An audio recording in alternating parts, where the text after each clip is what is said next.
All video games are political, from Mario to Cyberpunk 2077 and definitely Call of Duty. Questions of why does this have to be about politics from gamers who only want to escape and not think about things will often lead to the massive corporations in charge of these games making changes to appease the masses. Risk-averse corporations are not new and certainly are not exclusive to video games, but there has been a trend of companies making changes to characters and plots to appease what they believe to be their core audience.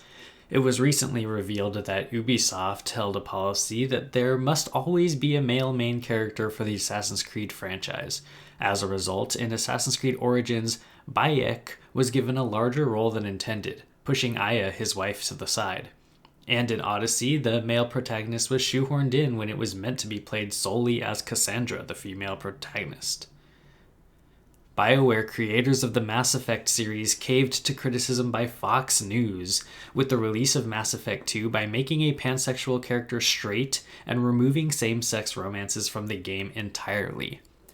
All of this is to say video games like to have their cake and eat it too.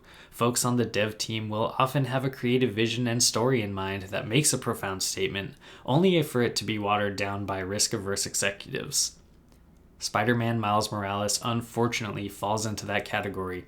Miles Morales wants to make a statement in 2020 about the Black Lives Matter movement, but fails to reckon with Spider-Man's own relationship with the NYPD by completely sidestepping the matter. Marvel's Spider-Man 2018 did attract the same criticism. Peter Parker and the cops work together in almost every combat section, especially towards the end of the game.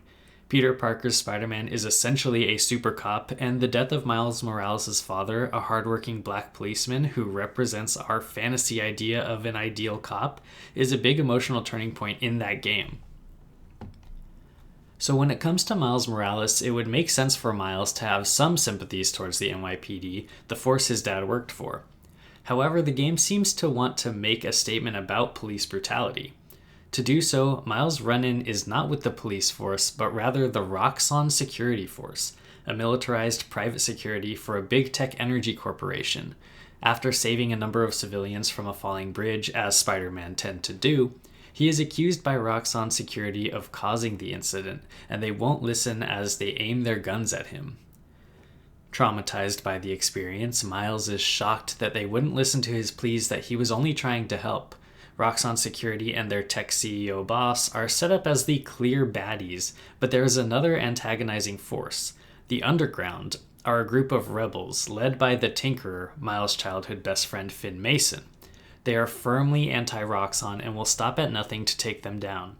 I found myself regularly siding with the Underground as we learn more about them, and many of Miles' attempts to assure me that no, what the Underground is doing is wrong too, actually fell flat. Miles is consistently caught in between Roxxon and the Underground, fighting them both in equal measure. However, when you do side missions and fight crime, he is always on the side of the cops. In fact, it is by completing these missions you can unlock the Black Lives Matter mural, a stylistic display of support that lacks any substance. There is no mention of police reform in Marvel's Spider-Man Miles Morales.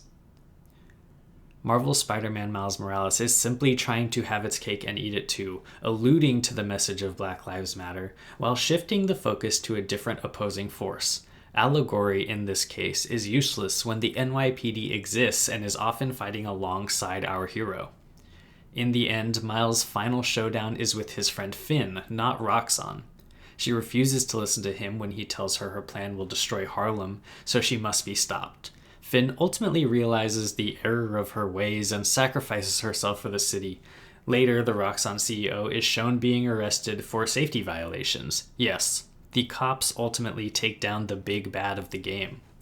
Miles Morales has all of the satisfying web-slinging, addicting collectibles, and stylish suits as Spider-Man 2018. Insomniac Games even improved upon its combat, adding Miles' bioelectricity to break up some of the monotony. Miles Morales is fun to say the least, and every bit as technical marvel as its predecessor, no pun intended. The one thing holding it back is the feeling that the team really wanted to say something here, but in the end, could not.